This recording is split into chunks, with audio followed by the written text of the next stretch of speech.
आज हम लोग शिव महापुराण के अध्याय 2 की कथा सुनेंगे। तो चलिए हम लोग कथा आरंभ करते हैं। और उससे पहले चैनल को अभी तक आपने सब्सक्राइब नहीं किया तो चैनल को सब्सक्राइब कर लीजिए, वीडियो को लाइक और शेयर कर दीजिए। शिव पुराण कथा अध्याय 2। श्री शौनक जी ने कहा, महाभाग सुत जी, आप धन्य हैं, परमार्थ तत्व के ज्ञाता हैं। आपने बहुत कृपा करके हम लोगों को यह दिव्य कथा सुनाई है। निश्चित ही भूतल पर इस कथा के समान कल्याण का कोई दूसरा सर्वश्रेष्ठ साधन नहीं है। यह बात निश्चय ही आज हमने आपकी कृपा से समझ ली है। सुत जी, कलयुग में इन कथाओं के द्वारा कौन कौन से पापी शुद्ध होते हैं, उनका कृपा पूर्वक वर्णन कीजिए एवं इस जगत को कृतार्थ कीजिए। फिर सुत जी कहते हैं, मुने, जो मनुष्य पापी, दुराचारी, खल तथा काम क्रोध आदि में निरंतर लिप्त रहता है, वह मनुष्य भी शिव पुराण के श्रवण पाठन से शुद्ध हो जाते हैं। इसी विषय में जानकर मुनि इस प्राचीन इतिहास का उदाहरण दिया करते हैं, जिसके श्रवण मात्र से संपूर्ण पापों का नाश हो जाता है। प्राचीन काल की बात है। कहीं किरातों के नगर में एक देवराज नामक ब्राह्मण रहता था। देवराज ज्ञान में अत्यंत दुर्बल, दरिद्र, रस बेचने वाला तथा वैदिक धर्म में विमुख था। वह स्नान, संध्या आदि कर्मों से भ्रष्ट हो गया था एवं वैश्यावृत्ति में तत्पर रहता था। उसका नाम था देवराज। वह अपने ऊपर विश्वास करने वालों को ठगा करता था। उसने ब्राह्मणों, क्षत्रियों, वैश्यों तथा दूसरों को भी अपने बाणों से मारकर उनका सारा धन हड़प लिया करता था। परंतु उस पापी का थोड़ा सा भी धन कर्म के काम में नहीं लगा। वह वैश्यागामी तथा सब प्रकार के आचरण से आचार भ्रष्ट था।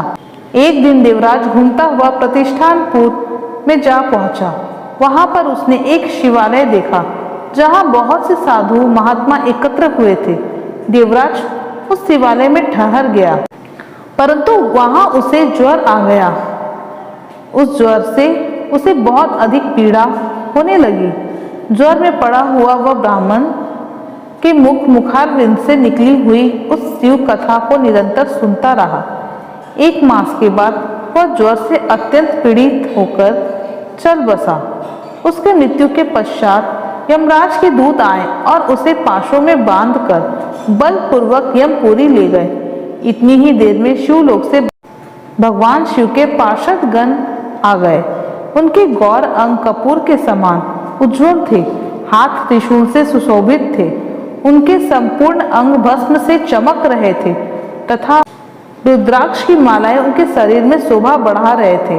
वे सभी क्रोधपूर्वक यमपुरी गए और यमराज के दूतों को मार पीट कर बारंबार धमकाकर उन्होंने देवराज को उनके चंगुल से छुड़ा लिया और अत्यंत अद्भुत विमान पर बैठाकर जब वे शिवदूत कैलाश जाने को उद्यत हुए, उस समय यमपुरी में भारी कोलाहल मच गया। उस कोलाहल को सुनकर धर्मराज अपने भवन से बाहर आए। साक्षात दूसरे रुद्रों के समान प्रतीत होने वाले उन चारों दूतों को देखकर धर्मज्ञ धर्मराज ने उनका विधि पूर्वक पूजन किया और अपनी ज्ञान दृष्टि से बस देखकर ही सारा वृत्तांत जान लिया। उन्होंने भय के कारण भगवान शिव के उन महात्मा दूतों से कोई बात नहीं पूछी, अपितु उन सबकी पूजा एवं प्रार्थना की। तत्पश्चात वे शिवदूत कैलाश को चले गए और वहां पहुंचकर उन्होंने उस ब्राह्मण को दया सागर सांब शिव के हाथ में दे दिया। यह थी शिव पुराण की दूसरी कथा। आज का प्रश्न यह है कि सावन के महीने में हम कौन से भगवान की पूजा करते हैं? शंकर भगवान, विष्णु भगवान, गणेश जी, इंद्रदेव। यदि आपको हमारी ये कथा पसंद आई तो हमारे चैनल को सब्सक्राइब करिए, वीडियो को लाइक और ज़्यादा से ज़्यादा शेयर करिए। शिव की शक्ति एंड ब्लॉग। धन्यवाद। शिव की शक्ति एंड ब्लॉग गिव वे। अच्छा, उसके बारे में जानना है? ठीक है, लाइन में रुको, बताती हूँ।